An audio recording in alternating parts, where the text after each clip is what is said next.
inventive, quirky Doom. Anything and everything goes in the book. Malakai is kind of this ranged king of a character. He buffs artillery lines and he's really good at striking from a distance. Let's sit back, have a tea and a biscuit, and watch the fireworks.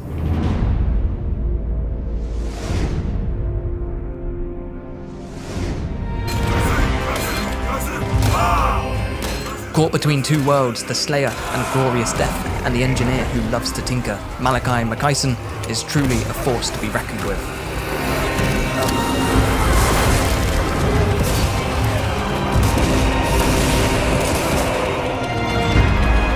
Malakai starts in control of Karakadrak in the Giant Home Mountains, with Norskans to the west and east, Rats and Kislev to the south, and a whole host of demons to the north.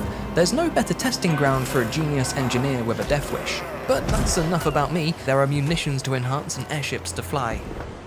Many grudges to settle, and a whole buffet of exciting adventures to sink our teeth into. We might even meet a glorious death, but for now let's deal with Dungrut and learn more about Malakai.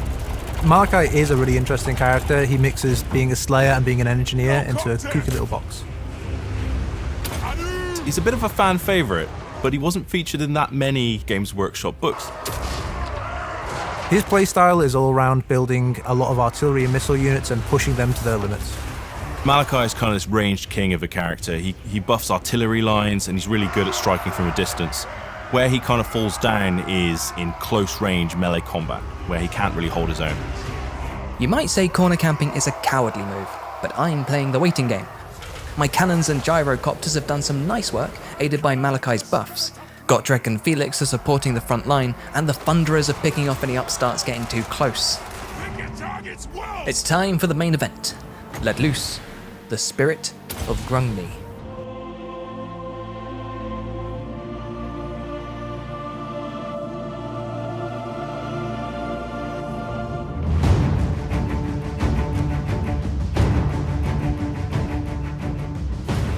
I can only give it basic orders and it doesn't stick around for long, not yet, but that's fine by me. Let's sit back, have a tea and a biscuit, and watch the fireworks.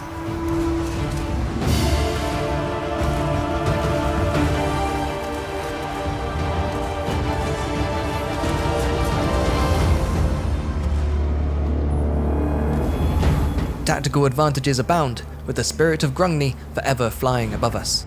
Design insight shortly, but first, let's nose around. Ooh, look at that, we've got building options. Recruitment provides us with a limited number of units that we can recruit from anywhere on the campaign map.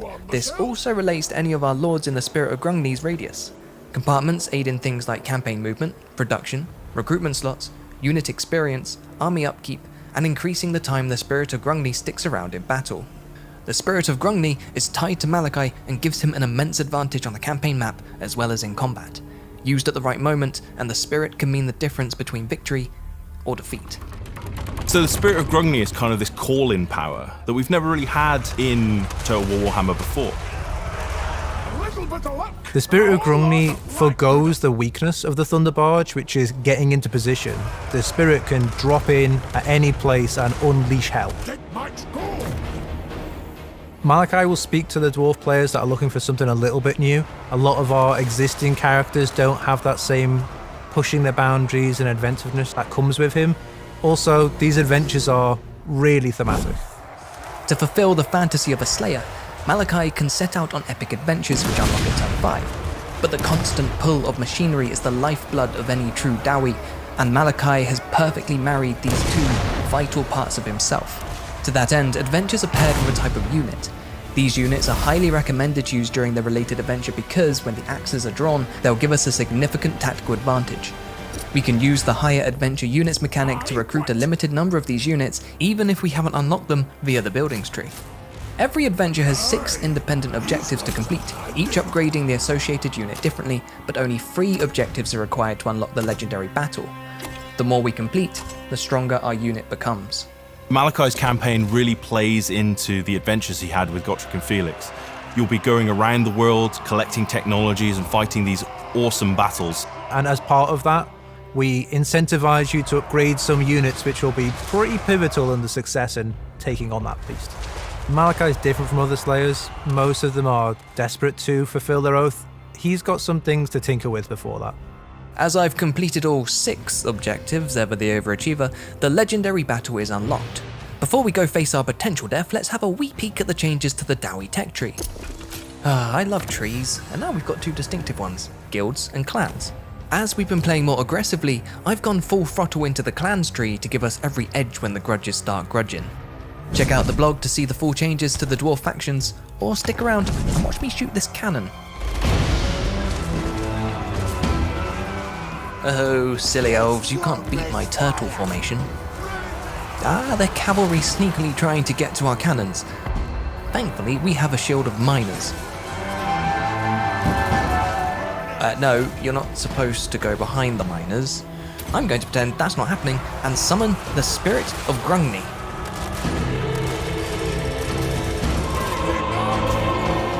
Yep, I've really dropped the ball here. These horses aren't going down. Maybe the Thunderers can help. It could be worse, at least the dragons aren't here yet. There they are. Yeah, there they are.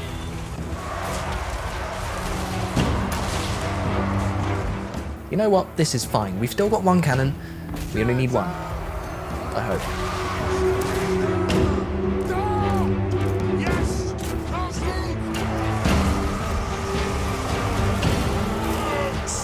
Nothing could stop us! Except the dragons. Get them, Felix.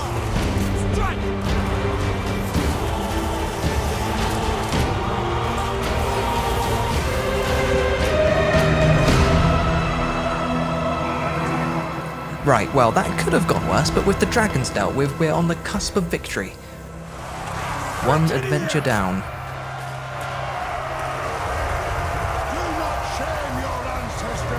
A close victory means more adventures to fulfill my oath. Jamek Grimbrow, our demon slayer lord, has already started around her fisticuffs with the Chaos Dwarf, so I suppose I'll start working on the Dreadquake Destruction adventure. And, as I started a new adventure, that associated unit becomes open to me through the Higher Adventures unit tab.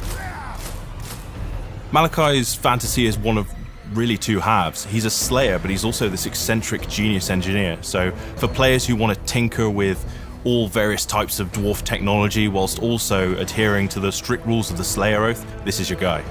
I haven't mentioned it up till now, but our more perceptive viewers would have noticed the different numbers over the heads of characters and settlements. No, we're not ranking them, though Malakai's an obvious 10. This is the update to the Grudge system. We wanted the Grudge system to play a bigger part in dwarf campaigns and have a larger impact. To achieve this, Grudges now work over a cycle of 10 turns called the Age of Reckoning. The number looming menacingly over a character's head indicates how many grudges they've incurred. Throughout the 10-turn cycle, we want to build the highest number possible. The more grudges settled, the better our potential rewards in both campaign buffs and access to Grudge Cecily units will be. Grudges can be incurred by different means. Someone occupying a dwarven settlement that isn't a dwarf. Trespassing. Raiding. Attacking. Looking at me funny. Asking annoying questions. Not saying thank you when I hold the door open for you last Thursday, Andrew. And factions alliances. Anything and everything goes in the book. Speaking of, the book's had a small makeover. It now has tabs.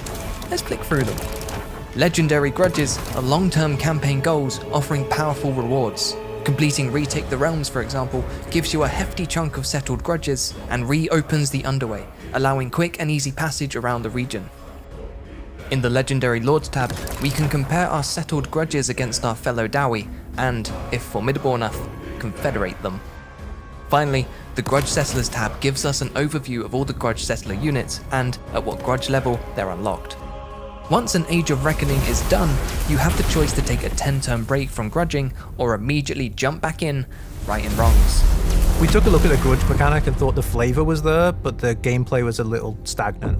So we've added some more dynamism to how grudges are distributed, so you can always see who needs a grudging. Malakai's glorious death eludes him still, but perhaps not for much longer. We've stress-tested our gyrocopters and tweaked them silly. We're now ready to face the Dowie Tsar in a battle that will no doubt be remembered in song. Or at least interpretive dance.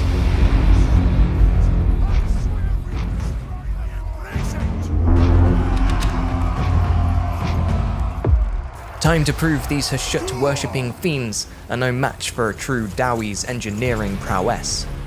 We'll close the gap and try to tease them forward with sporadic cannon fire, but the Dowie Tsar are as stubborn as their inventions are ugly, and they hold steadfast for reinforcements.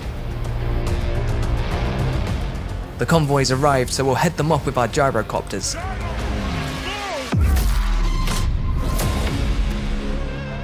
You know what, that's enough waiting. Our Doomseekers will lead the charge.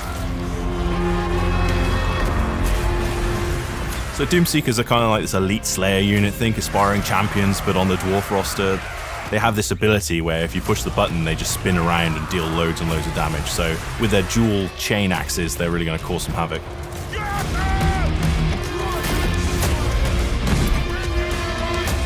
Spinning! That's a good trick. One our Dragon Slayer hero unfortunately can't employ against such a massive foe. This unbreakable anti-large melee expert is committed only to a glorious death. But not today. Not with the Demon Slayer on the prowl. Demon Slayers are kind of like these chaff blender units, and what we mean by that is they're great at taking out large groups of condensed infantry. Ooh, look out, here comes Garagrim Iron Fist, your legendary hero. My favourite thing about Garagrim Iron Fist is that his axes are chained to his arms so he doesn't lose them. An anti-infantry melee specialist, Garagrim's quite fast. For a dwarf. We demand blood! The front line's getting a little hot for the Thunderers. We'll pull them back to give them some breathing room. Thunderers are dwarfs that are trained in the use of firearms. Thunderers have been in the game since Warhammer 1, but now we're introducing a weapon option that allows them to take the Grudge Raker, which is a type of shotgun.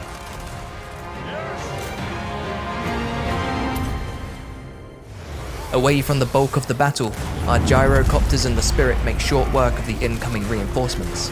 A good thing too, because we've just unleashed the Slayer Pirates. Slayer Pirates were first introduced in Dogs of War and later in Storm of Chaos. They're kind of these cutlass and pistol wielding badasses that drink rum filled with gunpowder and iron filings, so pretty sus.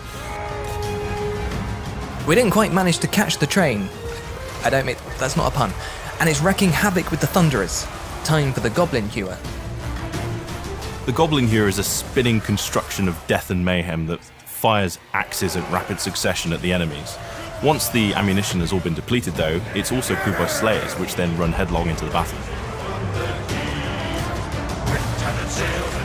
With the Hewer's help, we've managed to pull the Grim Delvers back. Add a shanty from the long-drong Slayer Pirates, and a war cry from the Brotherhood of Grimnir, and the front line is all but secure. Let's unleash the Thunderbarge. The Thunderbarge is the ultimate expression of Dwarven air power. It's got 2 cannons, it's got loads of gunners on it, it's got 4 bomb bays, and it's also got a giant harpoon that it can fire from the main balloon part. It is insane, and it's really going to change the face of the Dwarf playstyle. Demon-infused war machines. Foul has shut magic. Pathetic. Look how our corrupted cousins flee before the might of Malakai Makaisson. Oi! Ugly! Alas, our victory falls hollow for the master of innovation.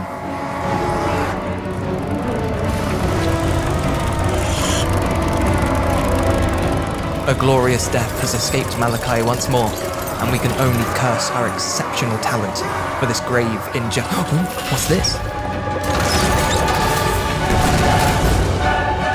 Could it be?